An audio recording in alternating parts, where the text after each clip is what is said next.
La virginité? Alors, la virginité a une valeur positive. Le célibat a une valeur positive, même si c'est très difficile, et très difficile en particulier aujourd'hui. Pourquoi? Parce que c'est une consécration totale de soi. Dans quelles circonstances la Vierge a-t-elle voulu rester vierge? Moi, je suis absolument fasciné par le récit de l'Annonciation que nous donne saint Luc, un texte que je pense vous connaissez les uns et les autres, dans lequel peut-être on peut pénétrer un petit peu dans la psychologie de Marie. Pourquoi elle a voulu rester vierge?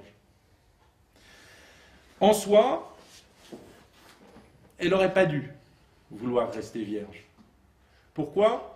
Elle habite Nazareth, et d'après Jean-Christian Petit-Fils, qui a fait, vous savez, un Jésus énorme et très intéressant, parce que, donc je vois que vous êtes au courant,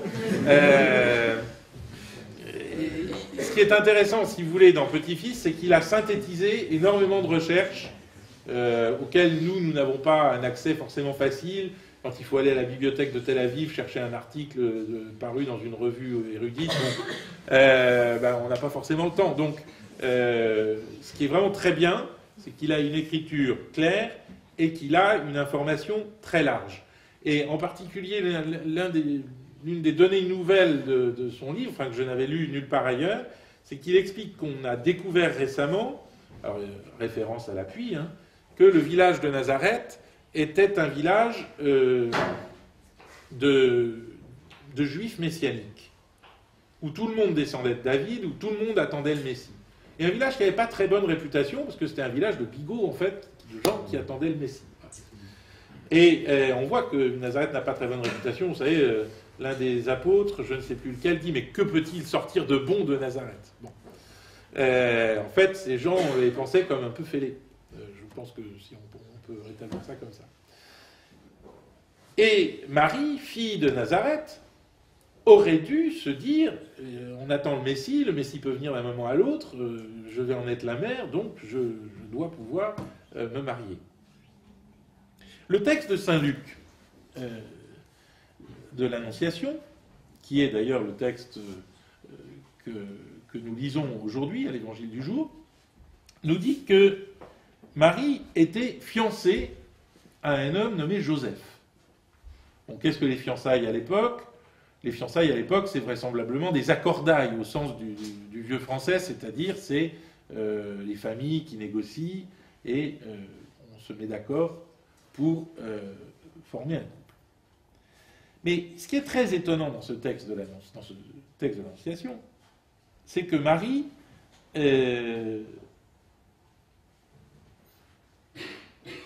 l'ange lui dit ne craignez rien, vous avez trouvé grâce auprès de Dieu et vous allez concevoir dans votre sein un fils, il sera grand, il sera appelé le Fils du Très-Haut, il régnera sur le trône de David son père et son règne n'aura pas de fin. Quand même une belle entrée en matière. Le produit est quand même sympathique. Bon. Et d'une manière très étonnante, Marie, qui n'est pas une fille pour rien, fait une espèce de retour au réel massif, et elle lui dit « Mais comment cela arrivera-t-il parce que je ne connais pas d'homme ?» Or, souvenez-vous que quelques versets auparavant, c'est toute la mauvaise foi féminine, quelques versets auparavant, on nous dit qu'elle est fiancée à un homme nommé Joseph. Donc quand elle dit à l'ange quelques versets plus loin, je ne connais pas d'homme, il y a un problème.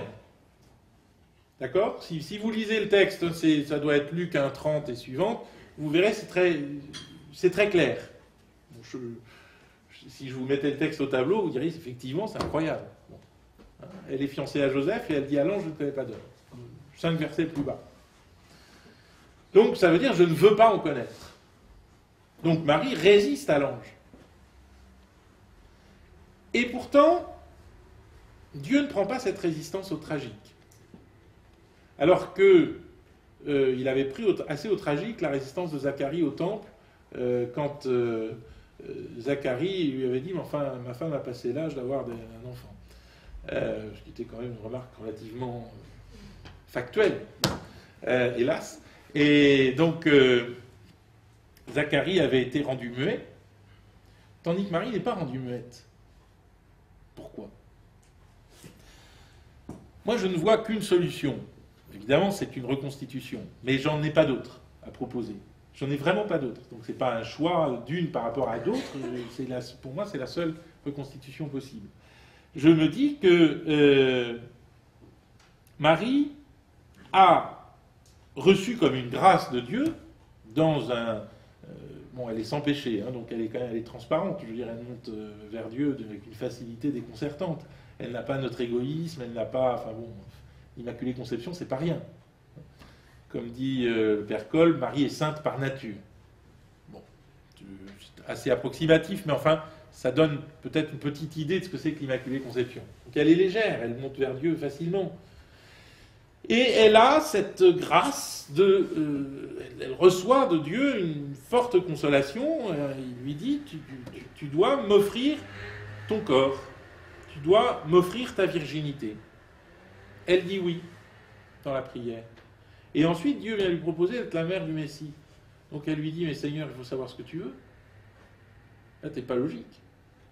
D'une part, dans une sorte de ferveur profonde, tu me fais voir la beauté d'une consécration totale à ton règne, et d'autre part, tu viens me demander d'être la mère du Messie.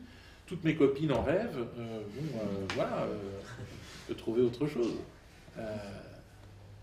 Et donc, pour répondre plus précisément, voilà comment je reconstruis ce texte qui me semble absolument imparable du point de vue de la virginité de Marie. J'ai eu l'occasion d'un débat sur Africa numéro 1. Vous savez, Africa numéro 1, c'est très sympa parce que c'est une radio africaine, donc très cool, avec une pastoresse évangélique et qui voulait absolument pas que Marie soit vierge. Mais je lui ai dit, écoutez, c'est simple. Comment vous expliquer autrement? Bon, elle avait apporté sa petite tablette, elle a mis l'évangile en direct là sur la tablette, mais bon, elle a été obligée de reconnaître qu'il n'y a pas d'autre solution que cette reconstitution-là. Marie a dû, quand je ne sais pas, comment je ne sais pas, faire un vœu de virginité dans un élan personnel très profond qui va contre la coutume et contre l'attente de son village tout entier. D'accord? Maintenant, votre question était plus précise et un peu différente. Elle était, qu'est-ce qu'il y a de supérieur dans la virginité par rapport au mariage? Et alors c'est vraiment amusant parce que c'est une question qui ne se serait pas posée il y a 50 ans. Mais on est tellement aujourd'hui dans la spiritualité du mariage que, effectivement, et la spiritualité du mariage paraît tellement grande, on se dit, mais qu'est-ce qu'ajoute le célibat? Ben, le célibat ajoute une consécration de soi. C'est-à-dire qu'on prie avec sa vie. Et on prie d'une manière totale. On appartient à Dieu d'une manière totale. Et là, il y a effectivement, en tout cas quand il est bien vécu, une supériorité du célibat sur le mariage. Et hier soir, le hasard a fait que je suis tombé sur un texte qui expliquait que dans Isaïe, ou dans Daniel, je ne sais plus, et il y avait une mention de la Vierge, une mise en avant de la virginité. Oui. Et donc, comme un signe. Comme un signe. Et Oui. donc sans doute que Marie était encore mieux informée ou plus studieuse à l'étude religieuse, et comme elle voulait vraiment être... Oui, elle a pu reconnaître ceci. Voilà, c'est elle qui... Alors vous faites allusion à un verset célèbre d'Isaïe, qui est Isaïe 7, 14. Dieu vous donnera un signe, voici qu'une vierge concevra et enfantera un fils, et on lui donnera le nom d'Emmanuel, c'est-à-dire Dieu avec nous.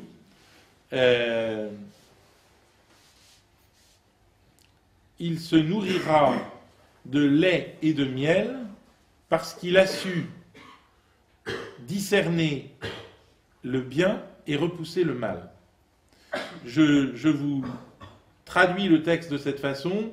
C'est la traduction du Père Feuillet qui contredit beaucoup d'éminents exégètes et qui contredit la solution de la Bible de Jérusalem qui n'est pas très compréhensible, jusqu'à ce qu'il sache discerner. Donc, parce qu'il a su.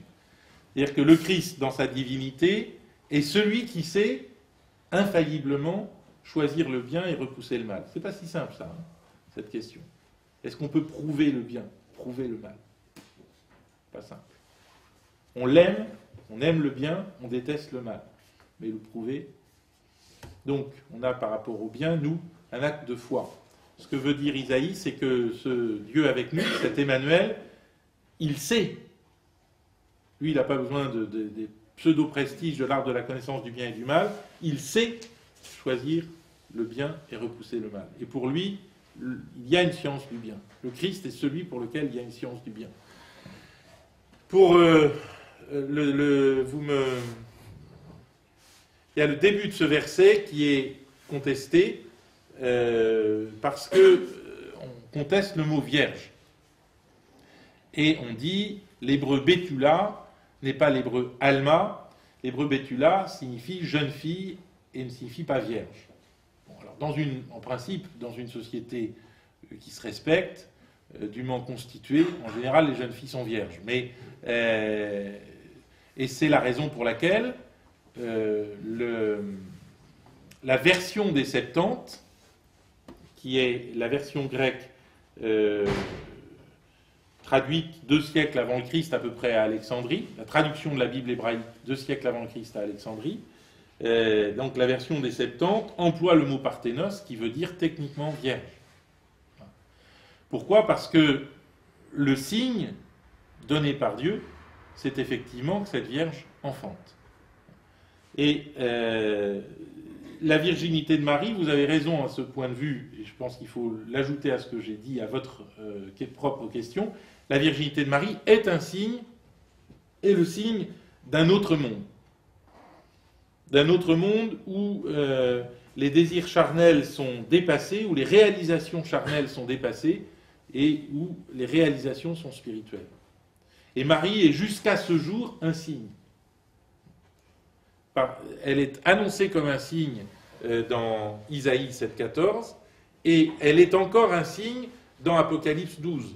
Un grand signe apparu dans le ciel, une femme revêtue du soleil, la lune sous les pieds, une couronne de 12 étoiles sur la tête. Donc Marie est signe. Et je vous avoue, c'est trop tentant de vous en parler, je sors d'un film qui doit s'appeler M comme sur le 3e secret de Fatima. J'ai oublié le titre. Quelqu'un là? Non.